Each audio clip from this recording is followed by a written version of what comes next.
Hello, everybody, and welcome. I'm Gijo Matthew. I'm the Chief Product Officer here at Health. Thank you for joining us all today. We're going to be talking about AI in mental health care and the fact that it's here now, and really about how organizations can choose a solution with their organizations. So I'm going to kick it off a little bit. It's been really interesting for me personally over the last couple of years, leveraging artificial intelligence for so many different tasks in my life. So, automating things like work tasks or writing drafts for things at work and so on. But it's also being used now a lot for mental health. And what we saw was that there's like a ton of great opportunity here, like being able to get faster care routing, better clinical insights, and so on.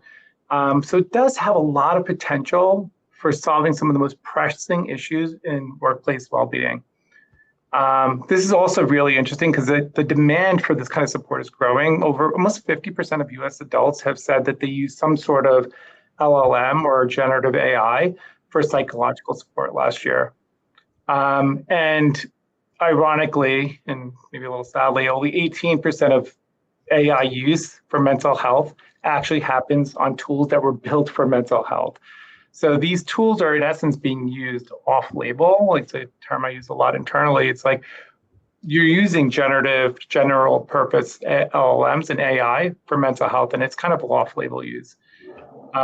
Just like that big Spider-Man quote, with incredible opportunity, there also comes a ton of risks and responsibility.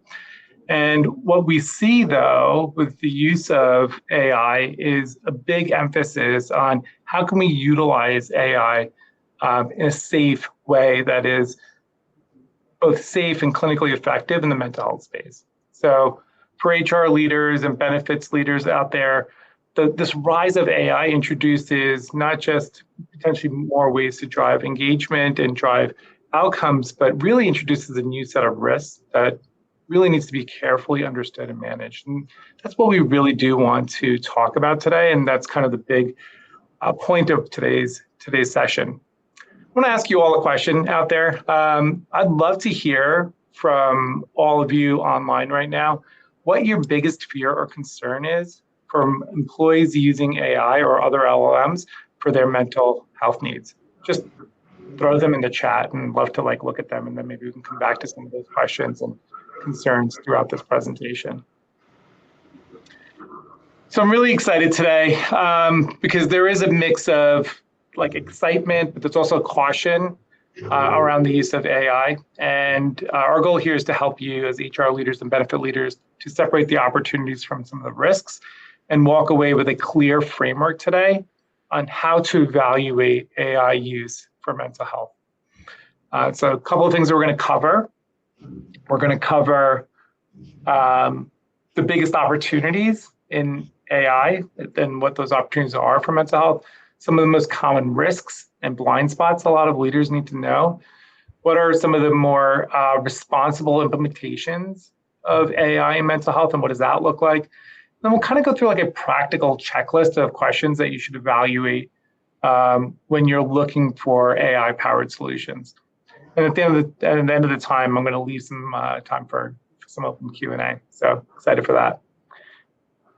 So a couple of quick reminders, because we get these questions a lot. This session is being recorded, and we will be sending those out. You can utilize this Q&A function at any time, so you can ask the panelists here questions.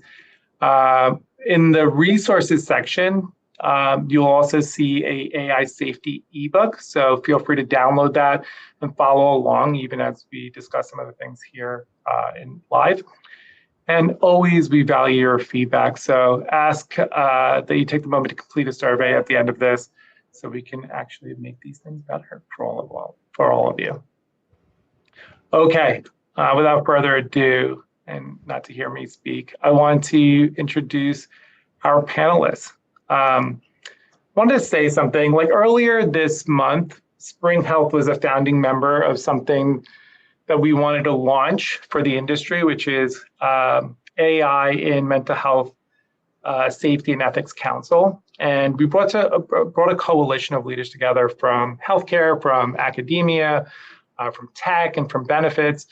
And together, this council, their first kind of role was to shape this idea of something we call VERA-MH, which is an open source framework to ensure that mental health AI is safe, ethical, and effective. Not a small task. It's a way to kind of figure out how can we start to leverage AI, but do it in a way, and how do you evaluate all the AI solutions out there in a very cohesive, consistent way to see if it's safe, ethical, and effective. So I'm really excited to be joined by two of those council members, my colleague here at Spring Health and our Chief Medical Officer, Dr. Brown. And I also have another member of that council, Dr. Julian DeFreitas, who's the Associate Professor of Business Administration at Harvard Business School. I'm going to open it up to both of you to do a quick intro, and then we'll get into some of our questions. So Dr. Brown, over to you first. Hi, everyone. My name is Neil Brown. I'm the Chief Medical Officer here at Spring Health. I've been with Spring for over 6 years now. I'm an adult and child psychiatrist by trade. Prior to Spring Health, I spent 21 years in the Army. The last decade or so of that time was working to help build systems to standardize data collection in mental health care, to build out measurement-based care capabilities, and other technology solutions to help improve mental health care delivery.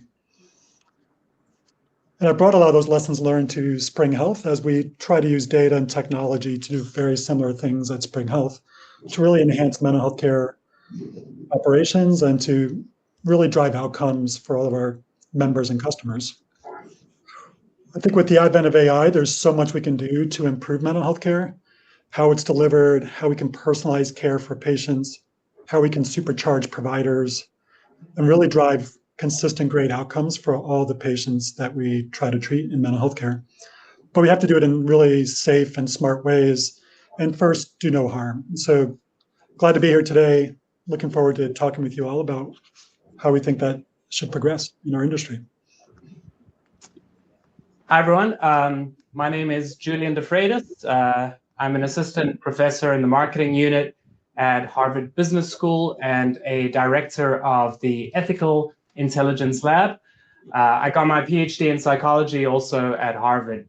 An important premise of our lab is the idea that people relate to AI-powered technologies more as they typically relate to other human beings as opposed to just non-living products as usual.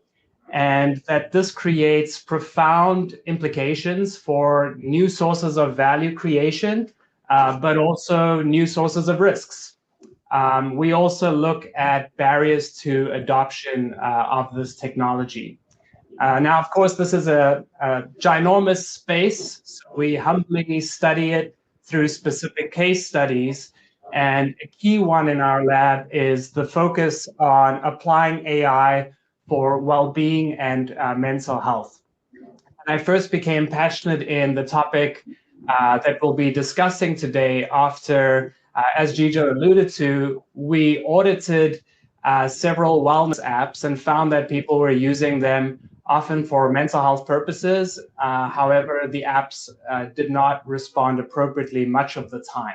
And so since then, I've been working to try to inform the safe development of this technology and partnering with other stakeholders who have the same goal. And so that's why I'm joining here today. Glad to be here. Well, and thank you both for joining. So excited to have you both. Maybe we'll get going into some of the content with some really good things in the chat, by the way, like really good things to address. But we'll definitely get to some of them. Well, let me start, Dr. DeFreitas, with you. Let's start with the upside. We've been working with you. We've been working with a lot of other folks in academia. People are really deeply researching this and looking at what are the most powerful ways AI is being used to improve mental health care today.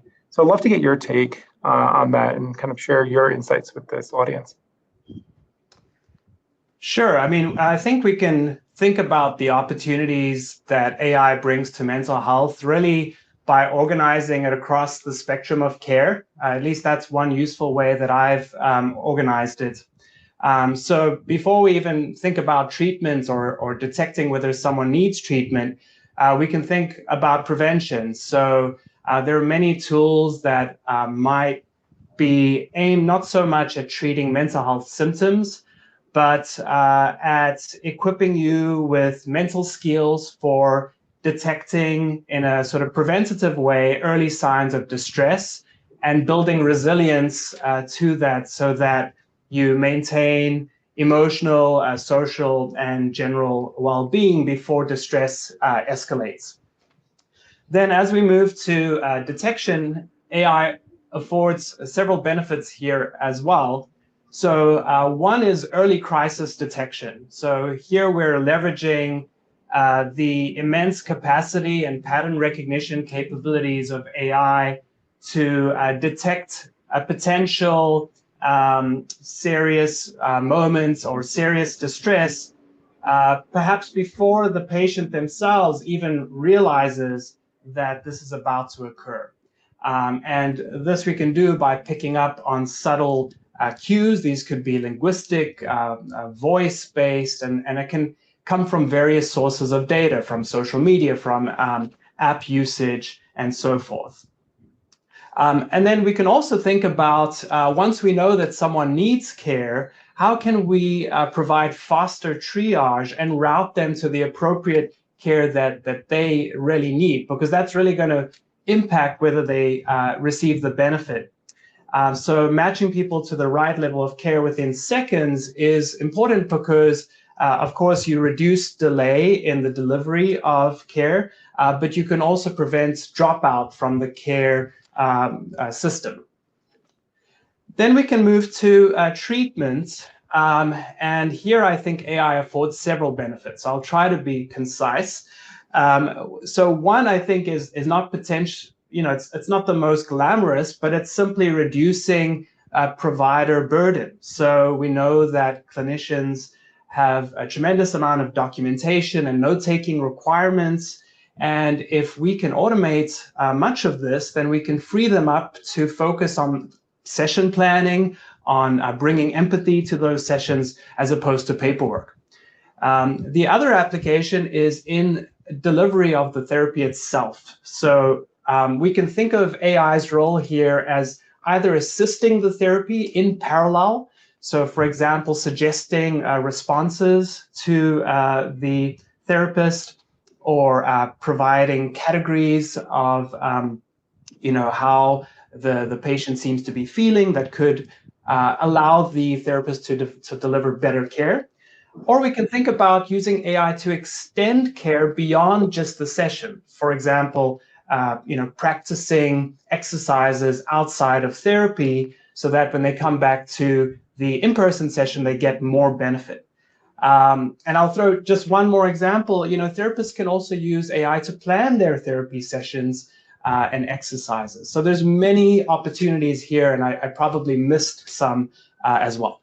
And then finally, we can, of course, think about recovery and maintenance. So how can we use self-guided digital tools here to empower people who now are at a low risk level to continue to maintain the benefits of treatment in a way that's evidence-based so that they don't relapse and need to go back to in-person therapy.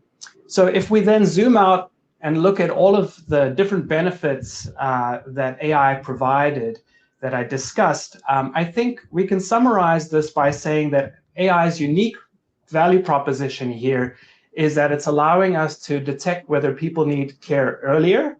It's allowing us to match them to care much more quickly than we could do otherwise.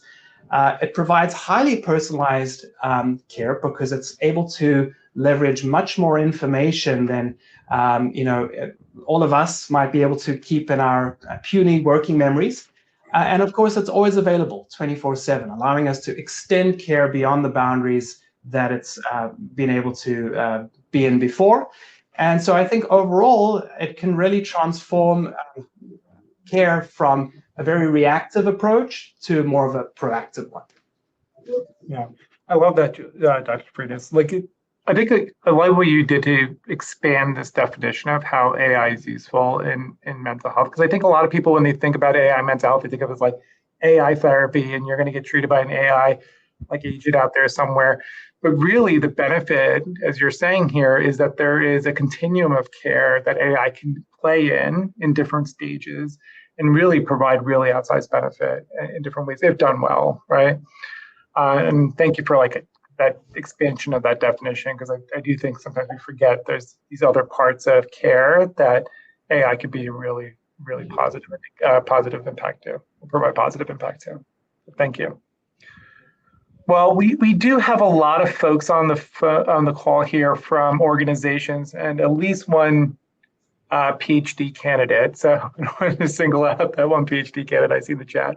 But there are a lot of people from organizations here. So I wanted to kind of talk to them and talk about like what these opportunities are and connect that back to kind of the employer or organizational perspectives. And why does ethical AI adoption and things like that matter for organizations? So what I want to do, maybe Dr. Brown, if you can talk through what are some of the organizational benefits of adopting AI safely? Yeah, I think there's a few ways to think about ethical AI. One is at the base level, which I think is where most of us start with, is at the individual level. So like for that individual, making sure that whatever AI solution we're using is not biased in any way, is not missing out on helping that individual in the moment. I think for employers, the other way to think about ethical AI creation and adoption is at the population level. And where we're really ensuring that whatever we build in the mental health industry gives every person a similar chance to benefit from AI enhanced care. So no matter what the background of that person is, no matter what problems they bring into care, that they have the best chance possible to improve from that care delivery to become their best self in that care episode. And so in that frame, I think we can think about three different areas that are necessary to achieve this. One area that organizations can think about is around how do we do even faster access to care, because access to care in a lot of ways and access to the right care at the right time is really important. How can we use AI to enhance scalable and usable solutions? So no matter what way a person is wanting to engage in some type of mental health support, can we offer that using these newer AI support capabilities? Then, of course, there's always like the engagement and trust component of AI that we always need to talk about. So starting with that, thinking about that frame of faster care. At Spring, we've already shown that employees who get matched to the right care quickly can really return to work healthier and more quickly.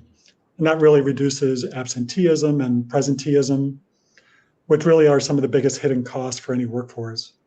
And we showed that in our 2022 JAMA paper, even before we started using a lot of newer AI capabilities, that we showed that fast access to care in under 2 days, really focusing on evidence-based care, doing measurement-based care to track who's getting better or not, and adjusting those treatment plans quickly can really improve the overall outcomes for everybody.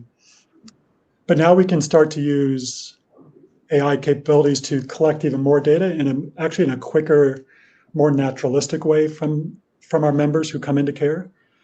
We can actually get more depth there and try to be even more personalized and dynamic with the data we collect to really try to find that right care at the right time in a very quick way for our members. And I think that's one thing we should be thinking about as we look at AI solutions. Can they really, kind of like Dr. DeFreitas was talking about, is those front end pieces, like how do we identify what people need? Can we get them to the right care? Does that right care exist in that ecosystem of care that they're pointing them to? And can we do it fast? Do they have to wait several weeks, or can we get them into the right care quickly while they're ready to engage?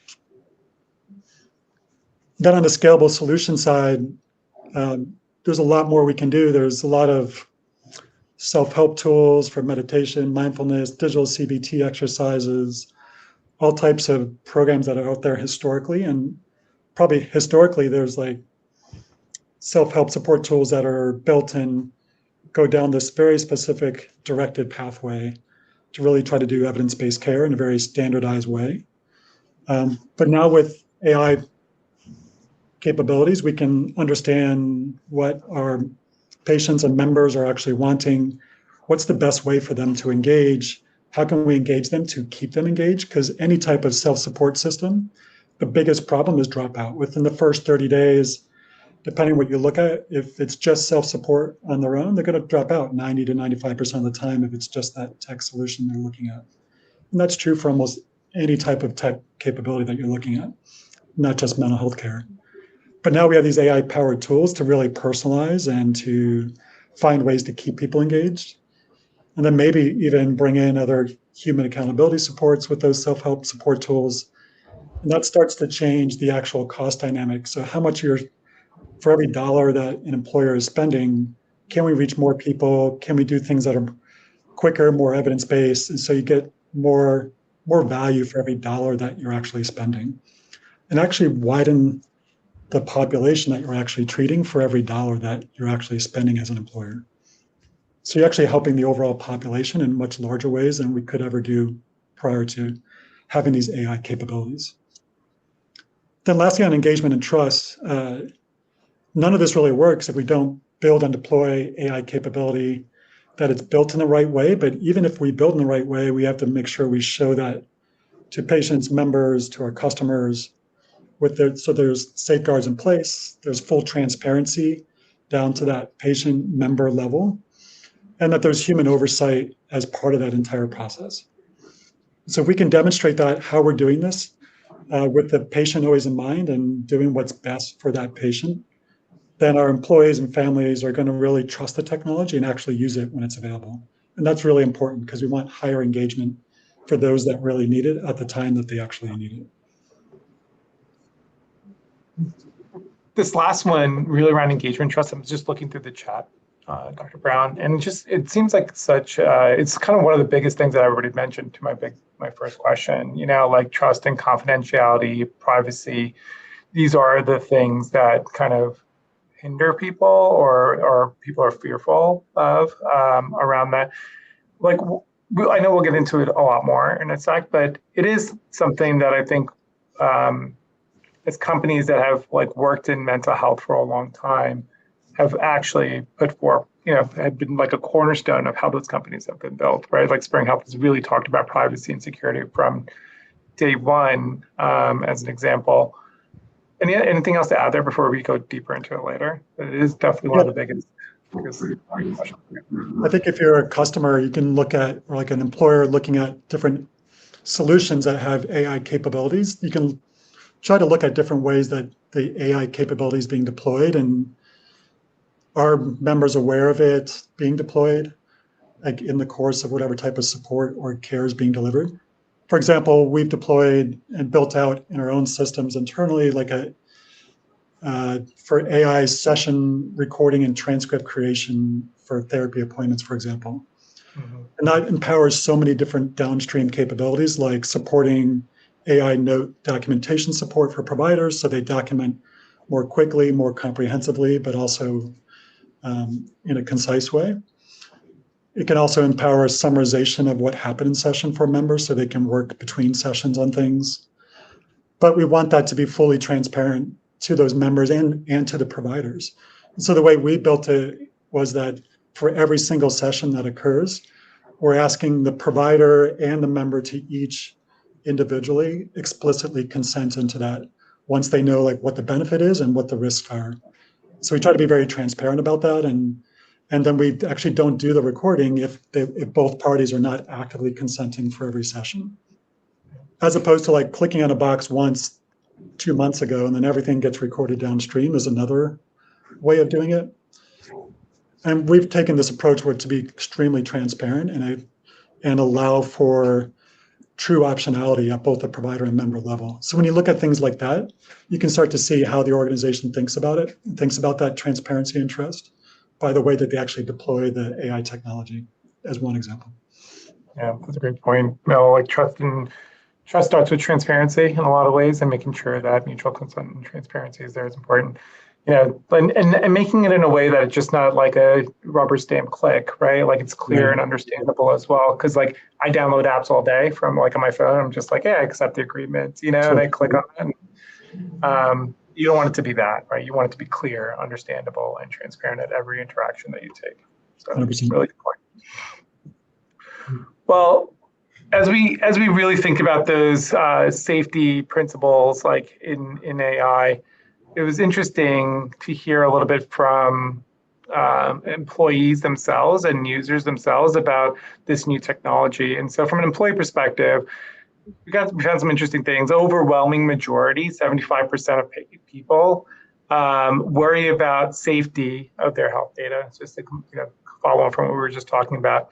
And on top of that, over 40% of employees fear letting just even disclosing something like that I do have a mental health concern may actually hurt their careers. So there are already blockers to using technology, period, for mental health in general. So that is true. It's always been a thing that we thought about, like, what are the stigma associated with it? What is does technology provide more blockers, to get into care? So it's always been a thing, and it kind of shows up in these two metrics. But Dr. I always want to say everybody's first name.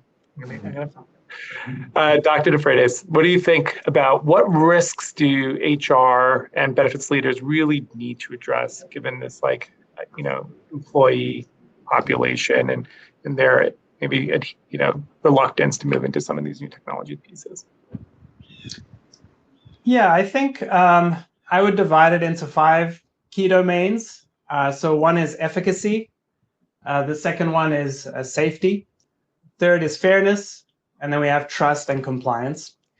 So efficacy is pretty self-explanatory. Does this app actually do what it says it does? And the reality is, when you look at many AI apps for well-being, wellness apps, off-label type of apps that Gito referred to, they often make claims or insinuate therapeutic benefits, but based on evidence that was collected using human providers of treatment. So they might point to studies that involved human-administered treatment. And what we really want is for them to provide evidence using their actual apps that they are selling, that those apps are indeed efficacious. The reason, of course, is because we can't just assume that these apps are equally as capable as human providers, because the capability is the very part of what's being engineered into the app. And also there could be other differences that matter for outcomes. So maybe the mere knowledge that I'm interacting with an app or that it's AI could somehow dampen the benefit that you receive. And so I believe that employers should demand transparency from vendors about, what exactly is the tool's evidence base? Was this evidence collected using the app that you're selling me?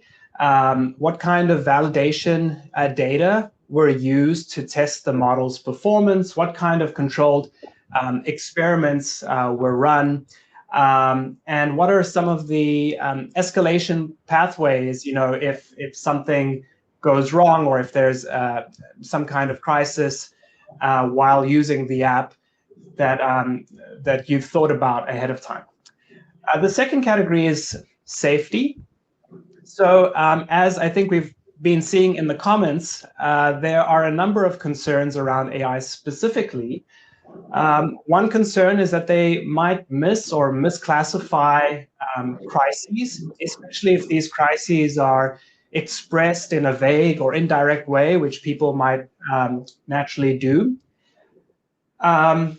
And that, of course, would be bad because you're not escalating that into an emergency categorization. We also know that these systems can behave unpredictably, so they can hallucinate, that is to say, provide false facts. They can also often, especially if you just take them off the shelf from some of these large AI providers, they can be highly obsequious or sycophantic, which is to say they just agree with everything you say. And within a mental health context, that's concerning, because if someone exhibits problematic thought patterns, highly self-critical or delusional thinking, we really don't want to be validating the content of what they're saying in those cases. And so I think here employers want to ask what rigorous testing has been done specifically for these AI-specific problems. What continuous monitoring is in place to ensure that users are safeguarded. And because some of these problems could pertain to crises, what human-in-the-loop protocols are in place in the event of such incidents. Then in terms of fairness, so we know that AI models can reproduce or amplify biases, not just across categories that get talked about often, in the media, like race and gender, but also culture or language or various types of disability. And the reason that this is problematic is it leads to uneven access to care, or even missing or misinterpreting when people express distress, because there might be culturally or otherwise different ways that people express that. So here I think employers need to ask what bias audits have been conducted and insist that vendors demonstrate that their models are fair across the diverse employee populations that the employer is dealing with. Then we move to trust, which again is quite a big topic. So as was alluded to, we know that especially in the domain of mental health, patients worry about the safety of their health data, and they also fear disclosing mental health concerns because they worry that it could hurt their careers. So while it's true that in general, people seem to be much more open to disclosing all sorts of personal data to AI models, this is dampened when we move into the mental health domain. And so here I think employers need to insist that the system is closed, that it's encrypted, and that the data is protected throughout its life cycle. So I saw a question about this, so I think that's an important point. And there needs to be transparency to the employee about the use of AI, but also what exact kinds of data are being used from them to power the AI. And there has to be opt-in participation to use this technology, and clear communication throughout, which is essential to build confidence and trust. And then finally, we have compliance. So I'm sure that many of the audience here are thinking about this thanks to publicized lawsuits involving relationship chatbots, as well as regulations such as HIPAA or the EU AI Act, which are raising expectations around transparency and accountability. And I would add here that in addition to compliance, there's also just the fact that much of the regulation lags behind the technology. So many company managers are worried about will they see lawsuits even if they are strictly compliant. So I think here then employers need to ensure that there's clear data governance policies and documentation of that from vendors, and that vendors have accountability for what their applications do. But I would go one step further and say that vendors have ethical principles in place that guide the design of the technology, even when regulation has not yet caught up. So I'll leave it at that. No, that's perfect. Thank you so much, Dr. Freitas. Thank you for laying out these risks. I think those are really important for people to understand. And I think the way you categorize it was also really good, because there are really clear areas that we should dive into around those risks, and especially for the folks on the webinar here. It's a good way to think through the major problems that you might have to address as you look at solutions. So let's shift to that a little bit. Let's shift to some solutions. I'm really excited for this next question, Dr. Brown, because I think it really starts to put a framing around what does responsible AI really look like in mental health and in practice in general. So I'd love for you to take on and cover a couple of these key topics of what does safe, responsible AI look like in practice in real life with vendors and solutions that are out there today. So I'd love to get your take on this. And I think this answers, by the way, a lot of the questions that came up in the chat, like it touches on each of these pillars that you're about to talk through. So really excited for this. Yeah, there are definitely several items in the chat that I think are relevant here. We kind of think about things, again, in these like 5 different core principles that you can see on the slide, where Dr. DeFreitas talked about a bit. I think I talked about a couple of these in the previous response, but like this idea of that trust is paramount. Talk about the one idea around like how we do explicit consent on certain features of AI deployment. There's other areas where we might use a chat capability to try to collect more data in a naturalistic language way instead of going through the structured screening elements, which are laborious for members to do, and it's really hard for them to do. But if you just say, what are your concerns? Tell us about what's going on, and having that naturalistic style capability happen. But when we do so, we're actually, that trust part is telling them up front, this is an AI capability that's being deployed right here, and let them know that they can opt out of it. They don't have to continue to do it. But then if they want to keep going and answer the questions, that they really can. So this is the idea about transparency when AI is being deployed, and then also giving them data that's not buried in terms and conditions and all these long forms that we just click over, right? But trying to tell them up front what's happening with their data, how it's being stored. So some of the questions around data storage is really important. And if they ask questions, that our teams know how to respond to, like, what is the data retention policy for the transcripts that get created, for example, or the chat histories? Are they identified? Are they de-identified and stored in longer? Are they not? Or are they completely purged? These are key questions to really be asking of vendors, partly in that transparency and consent process, but in that next item right around privacy and security. So part of that privacy issue is about the data retention policies. On a security standpoint, it's interesting in healthcare, we talk about, oh, it's HIPAA compliant. I learned very quickly over the last 6 years, like, that really doesn't mean much, right?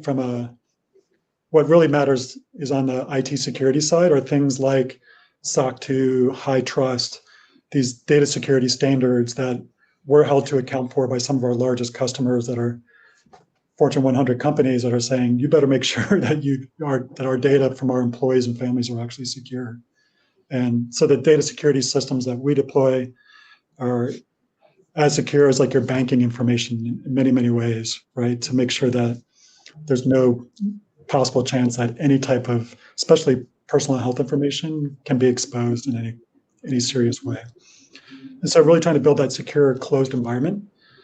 And so if you look at AI vendors also, you can look at, is the AI capability being deployed inside the environment that like Spring Health has already built? Or are we going and doing it with an outside vendor service? Because once you go outside of that, you're also taking on a lot more security risks. And so we built all of our, one reason why we wanted to build all of our AI capabilities internally and deploy them internally is that we have that whole security architecture we've already built, also protecting our AI tools also. And these ideas around safety and this equity idea is, it's much broader than we always think about initially. We think about equity in certain realms. I was talking to a colleague from another company that was building out some AI support tools, and we were talking about, do you have a voice chatbot capability? And this person was telling me that, like a text-based chat capability is actually really important also. It's really having those choice points for members, like when voice is useful for them, when it's not, when chat is useful. This person was telling me about chat being really useful because sometimes they're in environments. Sometimes for them, there was a lot of times people were using their chatbot because of domestic violence concerns. And those people, what they were concerned about were actually in the household. And so if you had a voice agent, that's not very useful.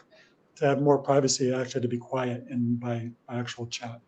So it just teaches me like the every day I'm learning about new ways that equity and access can be impacted in so many different ways that we don't naturally think about.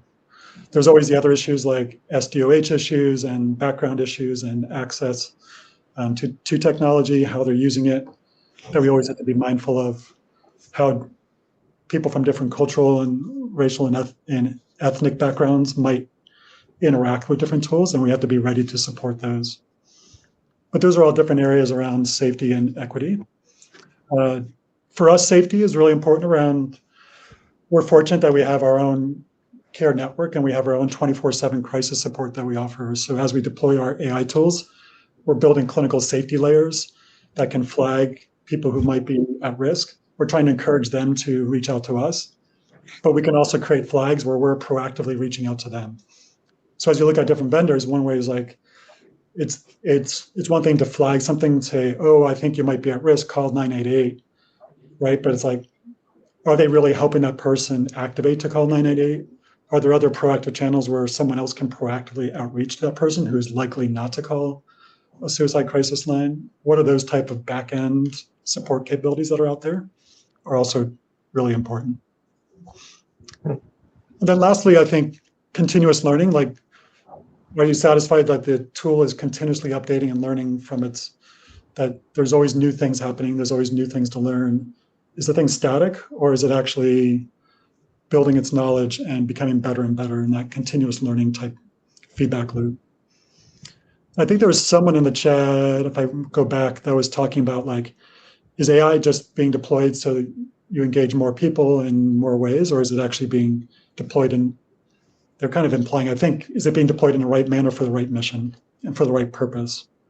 So it's not just to get more eyeballs on. And that's always our concern with the generalized chat that are out there and the major tools that are being used by a lot of people, right? Is this idea that they're optimized for getting your eyeballs and keeping you engaged, and that actually is the prime objective in many ways. Why people talk about the sycophancy in some way of keeping people engaged versus like, are we actually helping people get better? Are we actually doing what's in that person's best interest? Yeah. And not getting addicted to the AI, not using it for going down deep rabbit holes, but are we actually helping them improve? So really making sure that AI is supporting the right mission, and it's just a tool, it's not an end to itself, is really important to look at. Add to that, Dr. Brown, like I think that's why I said this off-label use of like general AI. Like the goal of general AI is to be productive and drive engagement and like, say yes to you, so you're always on the platform ultimately. And that's why like being purpose-built, you have to have purpose-built capabilities. So it's not the tool, it's like how the tool is used eventually. That really is the key. And I love this question from Michelle here. And like what you're alluding to is that the goal of AI in mental health is to get people better, faster, right? Get healing, not to drive dependence on the tool, not to get eyeballs on, not to just continue to drive engagement. That's not the outcome that we're looking for. All of us are looking for here. Sure. And then we and ultimately, I think you talked about accelerating the mission, like throughout your conversation here, which is really, really important as well. And that's really what the mission is to get people better. And we only want to use AI to do that, right? Like to get people better, faster, and break more barriers to mental health care, ultimately. That's what. So I know yeah, go ahead, Dr. Brown. I think that's like the responsible part of responsible AI, right? Is how's it being deployed? Is it being deployed for the right reasons? Is it built in a way that actually achieves that mission? And to really be looking at that as you're evaluating different types of solutions. And that's a good segue to our kind of like last question right here before we open up to Q&A. By the way, if you want to ask a question for Q&A, just drop it into the Q&A tab on the screen here, and we'll get to it right after this this last question here, and that will be prompted here. So we have a lot of HR and benefits leaders and people just making decisions for lots of people around how to use mental health solutions. And a lot of these mental health solutions are starting to embed AI or be AI first or things like that in the world. So one question to the audience before I turn it over to you both. What's one question to the audience here that you would ask a mental health vendor about their use of AI? So I'd love to hear in the chat, like, what would you ask of a mental health vendor that is leveraging or utilizing AI in their solution? So, well, let me, and I'll bring it to you both as well. When we are looking, or when the folks here on this webinar are looking for solutions, what are some key things they should consider, and what should they ask? Just really practically, like what should we be asking before we get into any mental health solution that is either pure, use of AI or augmented with their use of AI? So, I'd love to turn it over to both of you. Maybe Dr. Mill, maybe we can get to the first one here around clinical safety. Yeah, I think around clinical safety, it's really trying to look at how well is our safety issues being identified. Like what's that, when it actually is present, can you detect it? And then if you can detect it, then what are you doing about it? So it's kind of those two phases. It's probably why we really tried to develop an AI council at Spring and to push out on VERA-MH. When we started to look at what do we baseline our own clinical safety layer tool building against, there was really nothing out there to really baseline against very easily.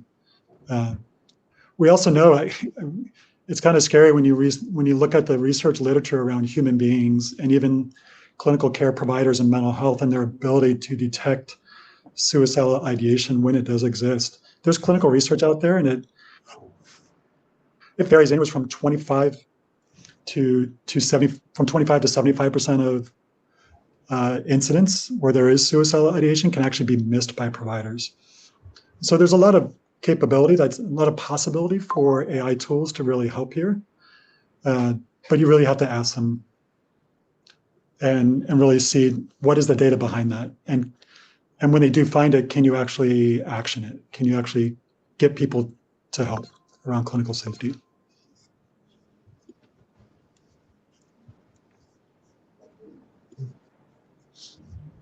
So that's great. I think that's a great clinical safety. I think it's like a don't pass go thing, right? Like, how do we make sure clinical safety is at the core of what we do?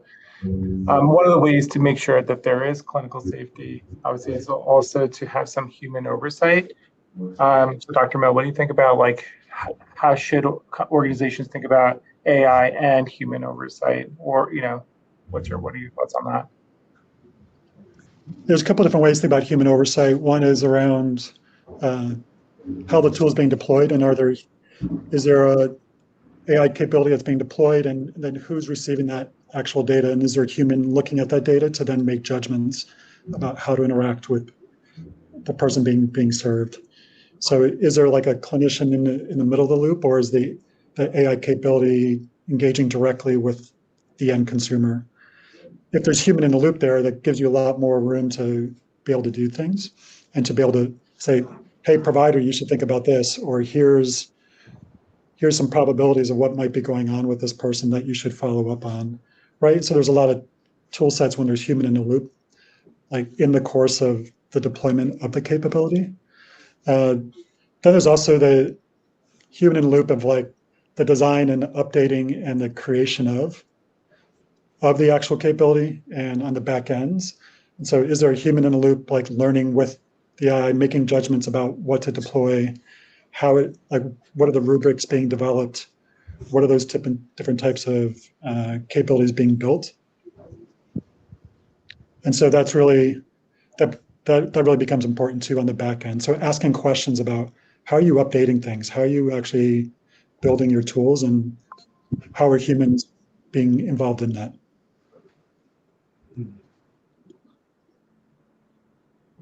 That's great. And I think we touched on this third question here that people should be asking around privacy and security. Anything more you'd want to add to that, Dr. Brown?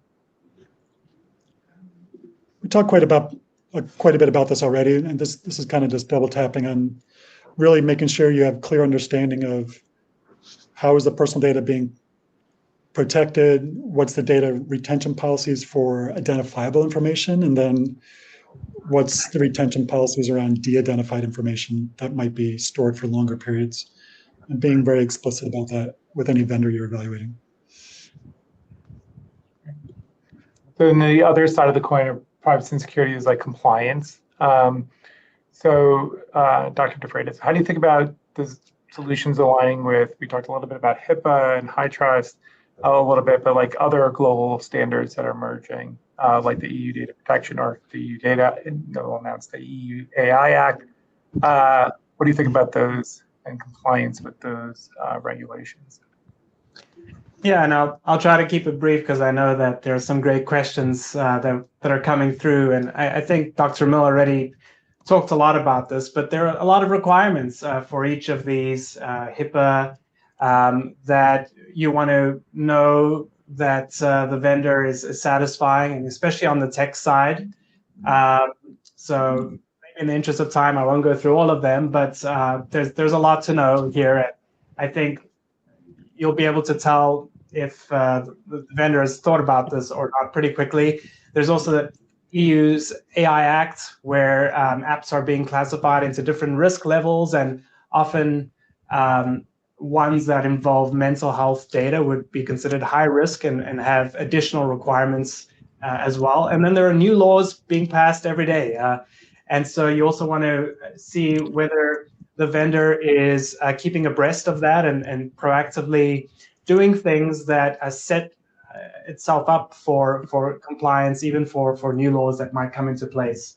And then I'll just say on the transparency and trust pieces as well, if I may, that, here I think we've also talked about a number of ways to encourage trust. And I'll just add that what's at stake is not only trust in the tool itself, but in the organization, right? There's a long-term relationship here. And sometimes what I hear from managers is that they would rather not disclose the use of AI because they think that maybe the benefits will be undermined from doing that once people know that they're talking to an AI. But what we see from the research is as long as the tool is actually effective, as long as it delivers well, that any negative reactions to being told up front that AI is being used get outweighed by actually getting a long-term benefit. So I would double click on this notion of like radical transparency when it comes to the fact that AI is being used and what data are feeding it. Yeah, great. Thank you both for that. I think the takeaway on this, couple of takeaways on this, I think, is that when you are evaluating AI-powered solutions for mental health, don't just ask if they cover these topics that we went to, like really ask how. And I think that's really important. And some of the detail you both have given us just starts to hit on some of those hows that are really, really important. So it kind of separates this surface area, the surface level claim to really understand who's working this in a truly responsible way. So for anybody that wants to go deeper into this, this is the purpose of that ebook that we have. So there is a resource in the Docs tab here called our AI Safety ebook. And that section will kind of go through all of these areas in detail and talk about level questions that you want to ask. I do want to leave really a couple minutes for questions. Some really fun and interesting questions in the chat here. So I'm going to just take a quick look and see if there's something that we can address in the time we have. We had a question here about what are our thoughts on human therapists using generative AI for drafting clinical notes? Yeah, I think I can take that one a bit. Like some interesting data we had initially when we deployed it was that patients were much more accepting of having session transcripts created than providers were at baseline. I think we had about 70+ % of patients opting in, and probably less than initially like 30% of providers. And after working with providers and showing the value prop and having them test it and look at it, that's almost doubled. We're almost 50 to 60% of providers now opt in. I think that the benefit of it is really helping providers write better notes for what they're actually doing. So we can actually share that knowledge with others in the care team, do it for medical legal reasons, but also help structure care delivery going forward, and to remind them as they're taking care of a lot of patients, things that are really important to track in their notes for next session as they look back to previous notes to make sure they stay on track with the care that they're actually trying to bring forward there. So for me, I think it's super helpful. I think some of the downside pieces that I've seen people talk about is writing notes help providers formulate what's actually going on and how they're building their treatment plan. But I think there's a lot of tools that can help people get more coherent across more providers in a large provider network to really get them to work at the top level of their license. So for me, I think the benefits far outweigh the risks. And if you build it right, I think a lot of those risks can be mitigated and actually be enhanced with AI note generation. Right. I'm going to pick another question here. And there's a couple of questions around HIPAA, so I'm going to maybe just use one. Does AI align with HIPAA compliance?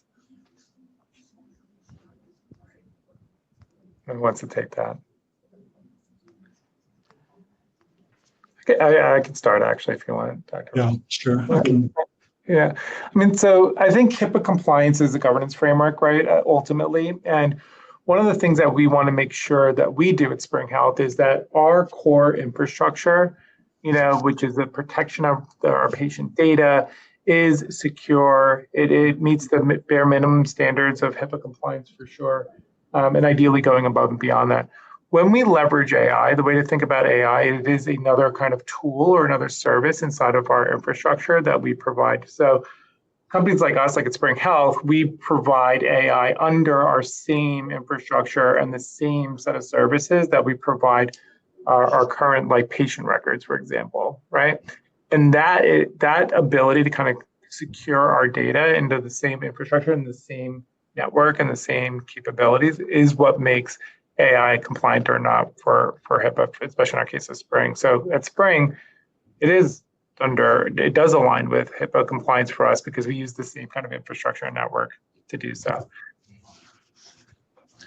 But that is a great question because a lot of folks do not do that, right? Because it does, for us, for at Spring, everything is in kind of our network. A lot of folks, when they're leveraging AI, think about leveraging AI outside of the network. And that's kind of a lot of the fear that I think a lot of people have around data, even that data leaves this controlled area that we have. It may go to some public LLM in the world and be able to get answers from that and then come back and who knows what happened to your data when it was out in the public world.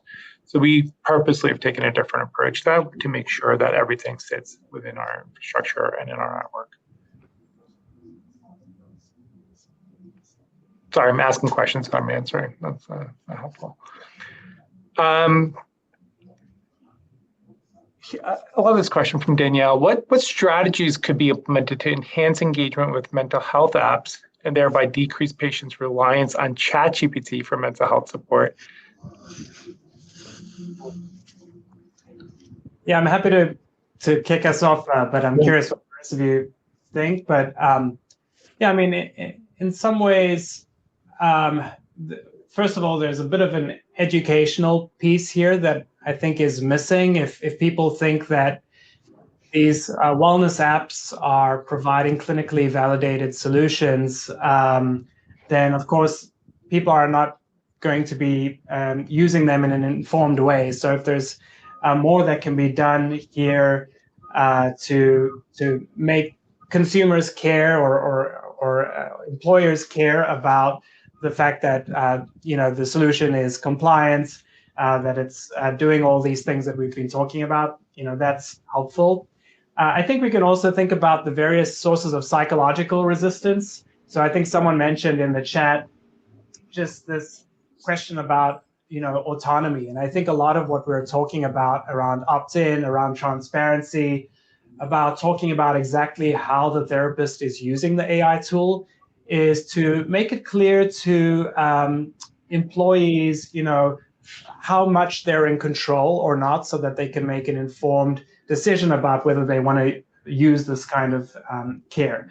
And I think this also goes for how apps are framed. So, framing them as enabling employees to achieve their goals rather than, in a way that's more organizational or statistical and that sort of thing, probably going to increase adoption as well. There's opacity, right? So maybe people want to understand exactly what this tool is doing, but also why it's doing what it's doing. And I think especially in medical contexts, there's often this source of resistance called uniqueness neglect. My symptoms are unique and only someone who really knows me can treat me. So I think a lot of vendors and also employers can talk about how this app is actually smart. It's incorporating your unique characteristics to provide you with the best care in a very responsive way where it's continuously learning. And then a final one that I think came up is this concern that AI can't actually feel, it can't understand my emotions. And so I'm not going to use a mental health tool. Well, I mean, the reality is that these tools are highly capable of providing empathic responses, in part because that ability benefits from having immense sources of data and pattern recognition abilities. And so I think also reminding employees that actually the sort of stereotypes we have about AI, like that they're just good at huge compute and that sort of thing, actually are enabling it to be more effective even in the domain of mental health, which we typically think of as being about feeling, and that's something that AI is not good at. Great, thank you so much. I know we're wrapped up on time here, so I'm just going to jump to the end because I always want to make sure we have a QR code for you to get some feedback. We have a great time with both of you. Thank you so much for diving into this topic. I know so many people care about what's going on in the world around AI and mental health care, and I'm just so glad to be surrounded by folks like both of you who are deep into it and looking to make the world a better place by leveraging this responsibly and ethically. To learn more about our solutions or anything else, please click this QR code and give us feedback from this session. We'd love to kind of improve and make things better.